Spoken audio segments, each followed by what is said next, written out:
G'day friends and fans, and welcome to Dave Talks Off, Ukraine War Update for the 21st of September 2025. I'm your host, the author, David Applegate. And before I continue, I'd like to thank all the people who support the channel. You can support me by buying my books, buying my merch, joining my Patreon. All my links are in the link tree. Now the war does continue, of course. Otherwise, I'd just bringing you the good news. But the war of words is bigger than the physical conflict. And, of course, the propaganda from the Ukrainian media is thicker than Keir Starmer's skull. But, unfortunately, the low IQ chuds that support don't even care. The lies that are just so blatant. And they can be proved not by persuasive argument, because I think persuasion is just another word for deception. I think what we really need is a truthful reckoning. Now, there is most likely truth behind the 580 drones and 40 missiles launched at 9 regions. It's just the Ukrainians keep giving us the same bullshit. They blew up a car park! Yeah, but what sort of car park? This is government? This is Ukrainian Secret Service? Perhaps Ukrainian recruitment centres? After all, there's the pedo van. White van. Yeah. So, Ukraine launched drone strikes on Russia. Of course, they always put the Russian drone strikes first, even though the Ukrainian drone strikes actually occurred earlier in the day, and these occurred overnight in response. Reuters yet again points out that the Ukrainian security forces attacked Russian oil stations, and they claim it's to destroy their war machine. Yeah. It's to manipulate the oil price, everybody, and you know it. Why do you pay more at the pump? Because Ukraine is cutting off the world's gas and oil. Because if it doesn't come from Russia, it has to come from someone else. And all the other countries, they're at peak capacity. In fact, Saudi Arabia is looking to decrease capacity over the next couple of years. And Western Europe as well. Of course, the Russian Ministry of Defense has put out a statement and saying they've destroyed 383 drones. And, of course, the Ukrainians always claim that Russians only target civilians. Only. And look at this. Oh, yes. We are so this is actually, we're so virtuous. Look at us. This is actually an old photo repeated over and over again. It's a handout. It's actually from a training film. Originally, you take a while to find it. Well,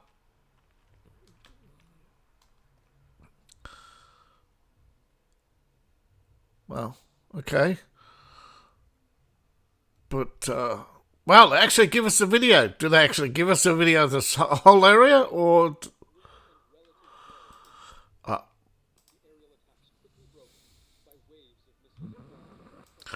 shut up, you moron. Yeah, look, again, they don't show us the targets. They... yeah. That was an empty car park. So, again, they don't give us the context. And they bring us Ukrainian civilians who, at this point, how can you trust anything that comes out of Ukraine? You think the Ukrainian secret police are just not going to not arrest people for being pro-Russian if they tell the truth? They don't give us the story, do they? They give us their opinion. They don't give us the story. The opinion should come from commentators like myself, not the journalists on the ground. Because they're beholden to the Ukrainian state. They don't report what the Ukrainian state wants them to report. They get kicked out. And as you can see, AP, again, approved by the Ukrainian Security Commission, or what do they call themselves these days, the SBU. There you go. Ukrainian security approved this obvious concrete building behind a wooden over a wooden facade, but still, these are ramshackle factories used in forward positions by Ukrainians to hide ammunition dumps. You don't get a big explosion. I mean, sure, missile. You pretty much are so used to seeing these lazy I think at some point we have to start doing image searches and finding how many times these same photographs being used over and over again. That would be an interesting slideshow, I think. But the problem is, I think every time they use them, the old stories disappear, so that's probably why I can't find it. And it's only, and then somebody's going to say, oh, but it's the Mandela effect. You've just seen so many similar photographs. This is what they do. They create propaganda. Photographs should have embedded information by now that has the timestamp on it.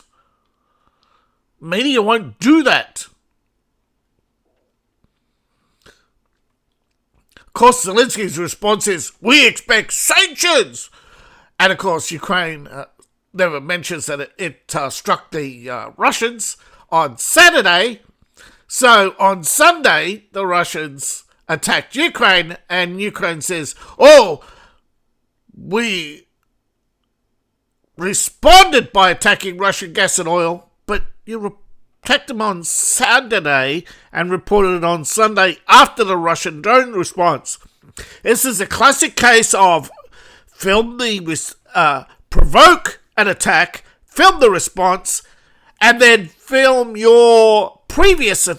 release your previous attack as a response, saying that we defended ourselves.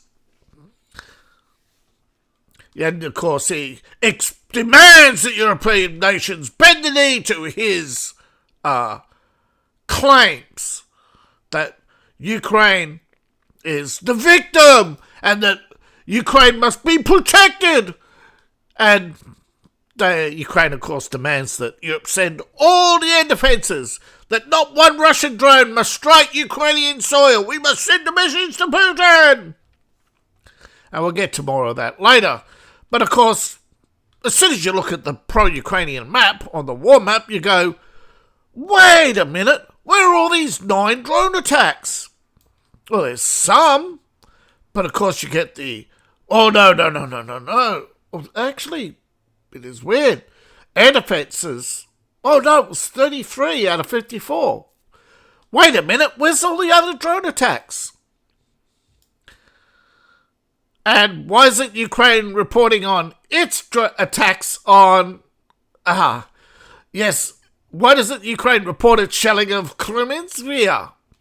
Or drone strikes on Sevastopol? Oh, they say it was helicopters and so forth, and you go to play their video, and and it can't run. What a convenient surprise! What a shock, right?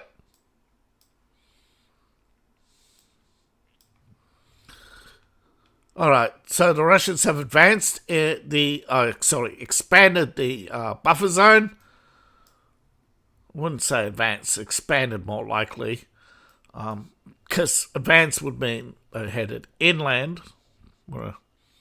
So the way is wider at the waist, not taller.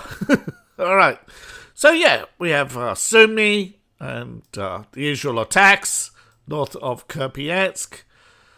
But however, in Kupiansk, the conflict has shifted to the town of back to Marine, north of Kupiansk, as the Russians go around the Ukrainians in this sector. Of course, there's Ukrainians and supply lines all the way through, coming through.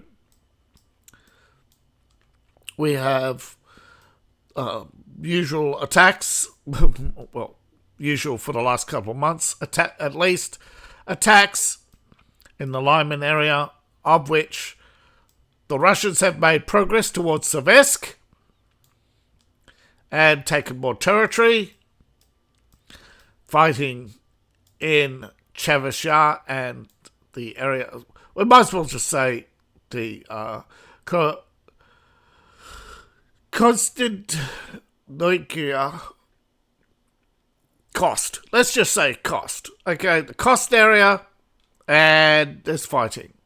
Though there is huge headway towards Lynsk. As I said, the Russians would want to cut this key supply line. And they are making advances. They are just, as I said, that bulge out so they can bring up more artillery onto this area. There'll probably be, it's low intensity, but still, I expect perhaps they are waiting or wearing down the Ukrainians that were sent into here, these reserves in Petro, probably slowly, steadily coming in. As I said, there's probably around, between here, there's probably around 10 to 20,000, and they're slowly being fed into the meat grinder here to replace the daily losses of around 100 to 200. And up here, they'll be coming down through here and across here as well to replace the losses in here.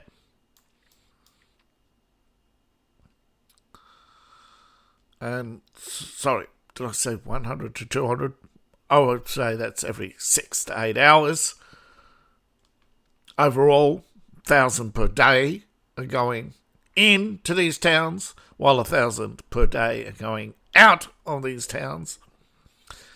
Mostly on a gurney, with a 70% chance of dying, although there is claims that Ukraine has cut the death toll of its servicemen. If they have, that is possibly a good thing, except the fact it remains, they send the wounded back to the front, so whatever immediate saving of lives they may engage in, because they continually feed them to the front, the men fight to the point where the odds are against them anyway. So it is there's no change in the stats. It's just how long somebody lasts on the front. And because it's 6 to 8 weeks, we expect,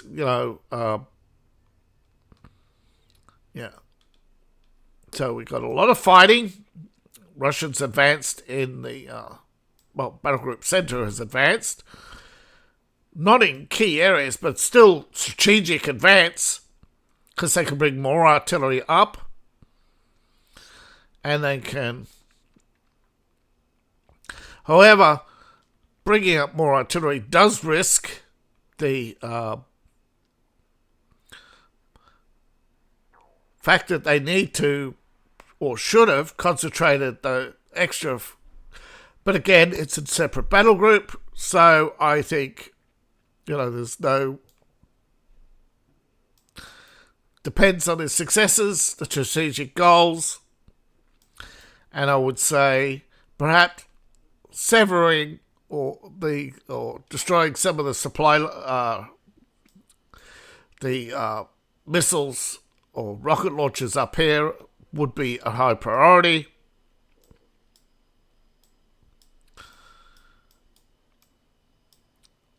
No significant change on the front here, and lots of fighting on the road to Zaporozhye, which is a daily occurrence. But the Russians have advanced again. And as we can see, hey presto, they don't have any blue offensives marked off. Where's your offensive, Mr. Zelensky, that you claimed was coming? Oh, it's always going to say, oh, I'm not telling you, the Russians. The Russians, as soon as they can see a troop build-up and hit it even hours before it even becomes news that they've seen the troop build-up. Remember, most of the Russian Ministry of Defense announcements are a day behind, at least. Ukraine is 3 to 6 hours behind. Most of their announcements, however, are 2 days old. So, everything's higgly-piggly with the Ukrainians, worse than the Russians. At least there's a consistent 24-hour hold on all their stories.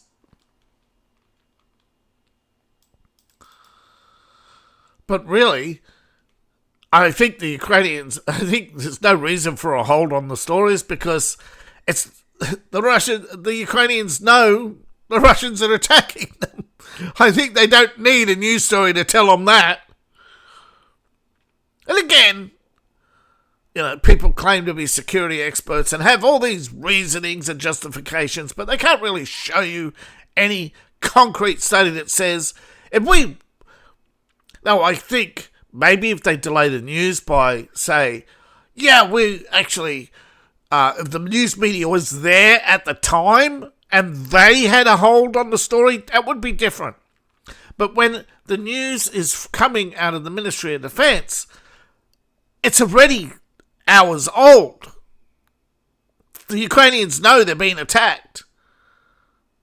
There's no reason for all these delays by media, because by the time these stories are put together, the attack, it's not like they're getting the information before the attack.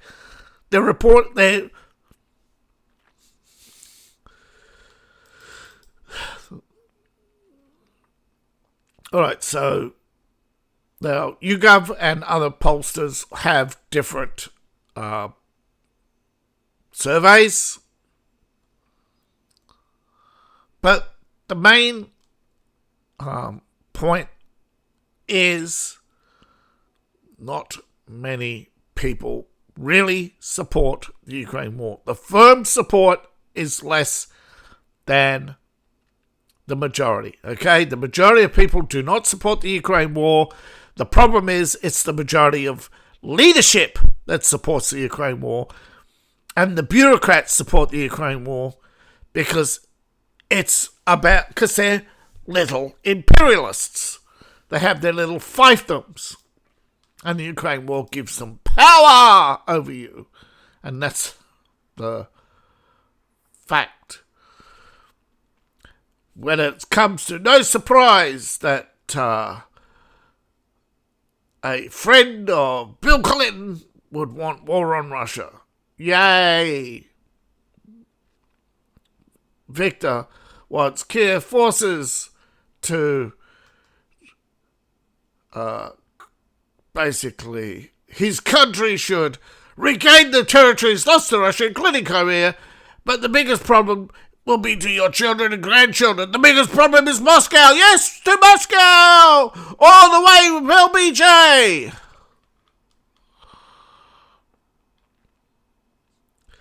And then he claimed the Russians point out the obvious. Hey, we've taken this much territory. 149 settlements since March. And that Russia never did or have any desire to attack anybody, that the Ukrainian conflict was provoked and Russia is defending itself. And a lot of people out there are going to scream, howl, throw a shoe at the screen. Prove it. Prove that Ukraine did not shell Donetsk in 2022. 6 weeks prior to... I don't have to prove it to you that they did. Okay? The guy who did it is dead. The stories have been taken down. So now you have to prove that it didn't happen. And you can't because... So you have a war of words, don't you? You have the people who believe Russia's the aggressor and nothing will change their mind. And then you have the people who believe Ukraine's the aggressor and nothing will change their mind. But the people in the middle are now starting to look at it saying, here we have all these people saying different things about the war, and you have Ukrainian after Ukrainian calling for more war, not less. They don't want peace. So if they're the victim, why isn't if they're such the victim, right? You look at the past. If they were such a victim, why wasn't there a coalition of the willing under Biden to go in? Oh, they're going to use the excuse of Afghanistan. But Afghanistan, and by all measures, if it wasn't for the Biden withdrawal, the government forces would have never collapsed.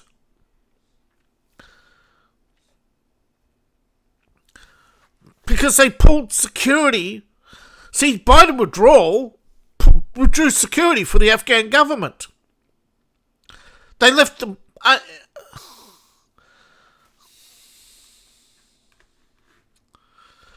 and fuck Roger Waters and fuck Pink Floyd. Fuck all these fucking pro-Palestinians. Go live there. Get the fuck out of the West. Stop bringing your fucking wars to our shores. Same with all the Ukrainians. You want us to fight your wars. Ukraine had a toxic relationship with Russia. Ukraine was the source of the Russian Revolution. The Bolsheviks in Ukraine killed 10 million ethnic Russians. And then they set up their own little special enclave between 1935 and 1945, in which they swapped sides from pro-Russian to pro-German to pro-Russian, and then from 1956 to about 1985, they had a special relationship in which all Russian goods and military equipment all flowed through Ukraine. Ukraine was known as the brothel of the USSR. With the Black Sea resorts, they were, especially in Crimea, they were they had all the Soviet elite and all the, powerful people. They had huge oil revenues. Then what happened? With the breakup of the USSR, 9 groups took over Ukraine and then decided to start pushing out all the Russian enterprises. It's brought them into conflict with Moscow, and eventually, as NATO expanded, they pushed for from independence to Europe because they're abandoned by China, okay? Ukraine has made mistake after mistake after mistake in history, but they always blame Russia. Here we have an open statement by Vladimir Putin, ignored by the majority in the West.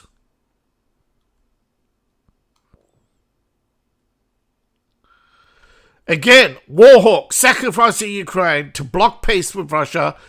As I said yesterday, UK is the one driving the anti-Russian aggression, and people are going to accuse me of Putin being a Putin puppet, but hold on, I said it first, they said it, and this is based on the Trump meeting that occurred before this story came out. This story came out today, not yesterday. So I came up with this on my own, based on the Trump meeting, in which the United Kingdom pretty much said to Trump's face, no, we're going to continue supplying, we want more weapons for Ukraine. We're going to continue to expand our operations in Ukraine. Keir Starmer, his own words. We want to defend Ukraine. We want to expand our influence in Ukraine and expand our operations with our Ukrainian partners. And we're going to build factories in UK to supply military equipment to Ukraine. That is... How can that be Putin puppeteering when Keir Starmer is the one being the Zelensky puppet? But of course, the pro-Ukrainians will never face facts. So many people in this world will not face facts. The best thing for Europe, according to NATO in 2020, was a buffer zone. Right? That they would turn this into a neutral buffer zone. They were prepared to... Europe initially was prepared to let Russia take over, to let the breakaway republics go independent and then create a buffer zone. But then UK wanted to put missiles in Kiev so that they could put pressure on Moscow. What sort of fucking monkey mentality is that? That's poo-flinging mentality. Poo-flingers are basically troublemakers, right? They cause trouble and they want to fling poo at people and then say, do as I say or else I'll fling more poo. And then when you fuck around and you find out, they blame the responder. They blame the victim. Oh, Russia's the big aggressor. Despite the size, yeah, you got to remember, Russia has a massive land with a small population, where Europe has a small population, and they basically want to expand. All of this wants to rule all of this because they say, oh, look at Russia, they're underpopulated. We should dump a billion. Russia's got all this open land. Let them take more refugees and we're going to force them to do it. This is again the globalists forcing their agenda on the world through war, through terrorism, through toxic relationships of poo flingers like the monkeys in Kiev who want to fling poo at Russia. Do you imagine if Ukraine had nuclear weapons or Britain had their way, or Clinton had his way in 96 and put missiles in Kiev back then? That'd be far... These people are not interested in peace. There's no profit in peace. There's no profit in healthy people. There's no profit in happy families. That's all they care about, is how much nickel and diming they can do. And it's long overdue. Society dumped this left-wing menace that is eating our culture, that is destroying us. Thank you for watching. Please like, share and subscribe, and please support the channel. You can support me on Patreon, buy my books, buy my merch. All my links are in the link tree, which you can find in the description below, in my profile, or scan the QR code on the screen. Please and thank you. See you in the next video, and bye for now.